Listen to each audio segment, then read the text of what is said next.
পাহাড়ে প্রাকৃতিক উপায়ে কিভাবে তৈরি হয় ঝাল চটপটে কুরকুরে আজ আপনাদের সেই যাত্রায় নিয়ে যাব। প্রথমে আমাদের সোনালী মাঠ থেকে ভালোবাসা দিয়ে কেটে আনি গমের ফসল।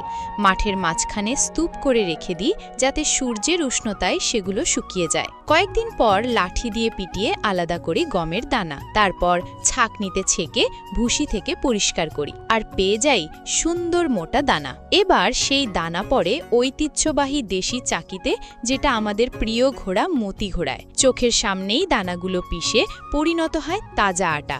এরপর আবার ছেঁকে নিই মিহি করে, যাতে কুরকুরেগুলো হয় একেবারে পারফেক্ট।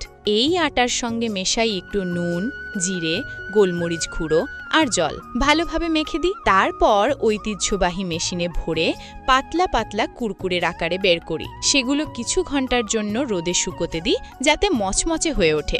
এদিকে একটি কড়াইতে ভাজা হয় লাল মরিচ, যাতে কাঁচা ভাব চলে গিয়ে ওঠে ঝাঁঝালো স্বাদ। এরপর চাকিতে পিষে বানানো হয় লাল মরিচের মিহি গুঁড়ো। তার সঙ্গে মেশে গোলমরিচ, জিরে, নুন আর সামান্য দানাদার চিনি। তৈরি হয় এক দুর্দান্ত চটপটা মশলা। তিলের তেলে হালকা আঁচে ভাজা হয় এই মশলা, আর তখনই শুকনো কুরকুরেগুলো ছোট ছোট টুকরো করে মিশিয়ে দেওয়া হয় তাতে। প্রতিটি টুকরোর গায়ে মশলার ঝাল চটপটে আবরণ লেগে যায়। আরে দেখো, তৈরি হয়ে গেল আমাদের পাহাড়ি ঝাল কুরকুরে।